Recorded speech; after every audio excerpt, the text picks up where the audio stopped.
നമസ്കാരം. നൂതനമായ സാങ്കേതിക വിദ്യയോടുകൂടി ഏതാണ്ട് 20 വർഷങ്ങൾക്ക് ശേഷം ഉദയനാണ് താരം റിലീസ് ചെയ്യുകയാണ്. ഉദയനാണ് താരം എന്ന് പറയുന്ന സിനിമയ്ക്കുള്ളിലെ സിനിമയിലേക്ക് വേണ്ടി പ്രവർത്തിക്കുന്ന അസിസ്റ്റന്റ് ഡയറക്ടർമാരുടെ ജീവിതം ഏറ്റവും രസകരവും ഭംഗിയായി ചിത്രീകരിച്ച ഒരു സിനിമ കൂടിയാണ്.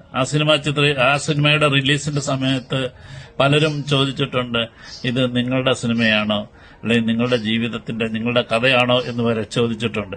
അത്രയധികം ജീവിതത്തിനോട് എനിക്ക് വളരെ ചേർന്ന് നിൽക്കുന്ന അനുഭവങ്ങളുടെ ഒരു സിനിമ കൂടിയാണ് ഉദയനാണ് താരം. വളരെ ഭംഗിയോടുകൂടി റോഷൻ ആൻഡ്രൂസ് എന്ന് പറയുന്ന ഒരു പ്രതിഭാധനായ ഒരു സംവിധായകനെ മലയാളത്തിന് ലഭിച്ചതാണ് ഉദയനാണ് താരത്തിന്റെ ഏറ്റവും വലിയ പ്രത്യേകത. അസോസിയേറ്റനായ ശ്രീനിയേട്ടന്റെ മികച്ച വളരെ രസകരമായ അനുഭവങ്ങൾ സിനിമയെ കാട്ടിത്തരുന്ന ഈ ചിത്രം പുതിയ തലമുറയ്ക്ക് തീർച്ചയായും ഒരു വലിയ അനുഭവമായി മാറട്ടെ. എല്ലാവിധമായ ആശംസകളും സ്നേഹപൂർവ്വം.